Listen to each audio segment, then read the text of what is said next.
October 19th, 2010. This is a carbon tax bullshit alert. I'll attach a link below. This story's on scott.net. The story starts, "We are destroying life on Earth," UN conference claims. A UN biodiversity conference aims to address a simple problem. "We are destroying life on Earth," said the head of the UN Environment Program. These are the same guys that doctored the ClimateGate bullshit. The world cannot afford to allow nature's riches to disappear, the United Nations said Monday at the start of a major meeting to combat losses in animal and plant species that underpin livelihoods and economies. The UN cited the worst extinction rate since the dinosaurs vanished 65 million years ago, saying it's a crisis that needs to be addressed by governments and businesses and communities. Here comes your global government. A UN-backed study this month said global environmental damage caused by human activity in 2008 totaled $6.6 trillion, equivalent to 11% of global gross domestic price product. Well, who puts a price tag on any of this shit? Despite the UN's fear that biodiversity may be at risk, scientists over the past decade have identified new species at an unprecedented rate. The 2008 World Wildlife Fund study, First Contact in the Greater Mekong, reported that 1,068 species were discovered or newly identified by science between 1997 and 2007, averaging 2 new species a week, and the Census of Marine Life, an ambitious 10-year project cataloged the diversity of the world's ocean, recently concluded having identified more than 6,000 potentially new ocean-going species. The scientists have a growing understanding of the wealth of life on Earth, as the conference argues that our diversity is being threatened. The 2-week UN meeting faces an uphill battle as it tries to institute sweeping steps to protect and restore the ecosystems such as forests, rivers, coral reefs, and the oceans that are vital to an ever-growing human population. Issues of funding will be a key problem delegates will need to iron out. Issues of funding. Here comes your carbon tax.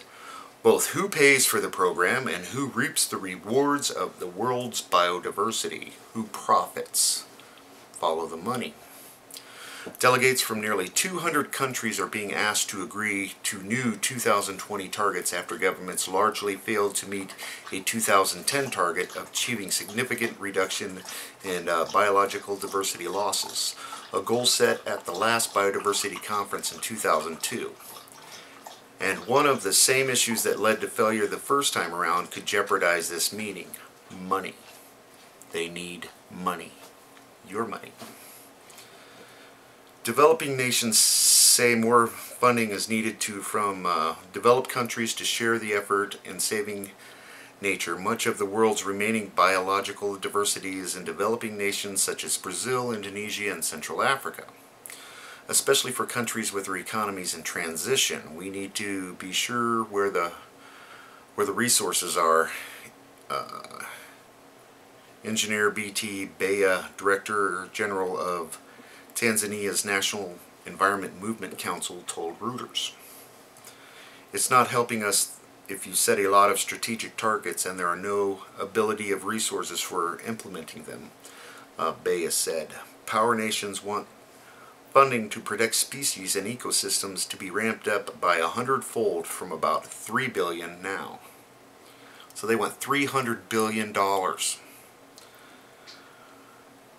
What the world most wants from Nagoya are agreements that will stop the continuing dramatic loss of the world's living wealth and the continuing erosion of our life support systems, said Jim Leapy, WWF International Director General, World Wildlife Federation. They're a bunch of criminals. One of the issues certain to prove contentious, the WWF and Greenpeace called for the nations to set aside large areas of linked land and ocean reserves. Greenpeace, where were you during the BP fiasco, you bastards? If our planet is to sustain life on Earth in the future and to be rescued from the brink of environmental destruction, we need action by governments to protect our oceans and forests and to halt biodiversity loss, said Nathalie Ray, Greenpeace International Ocean Policy Advisor. Another area of contention is how to deal with the economic benefits of biodiversity, notably the success of big pharmaceutical companies. Nice. The conference will try to set rules on how and when companies and resources can use genes from plants or animals that originate in countries mainly in developing world. The GMO foods. Developing nations want a fairer deal in sharing the wealth of their ecosystems and back the draft treaty, or access and benefit sharing, ABS protocol. For poor nations, the protocol could unlock billions of dollars, but some drug makers are wary of extra costs, squeezing investments for research while complicating procedures such as applications for patients.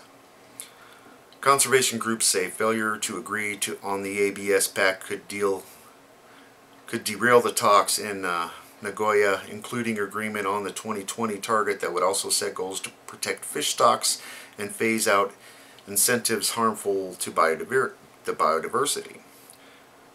Japan, chair of the meeting, said agreement on ambitious and practical 2020 target was key. We are nearing a tipping point, the point of no return for biodiversity loss, Japanese Environment Minister Ryu Matsumoto told the meeting. Unless proactive steps are taken for biodiversity, there is a risk that we will surpass the point in the next 10 years. So pay your carbon tax or die. Something else was thrown in my lap today. I know this is, well, I'm going to go ahead and bring this up on the other meeting, or on my other report. So here it is. The UN's gearing up to shove carbon tax down your throat. Sick 'em.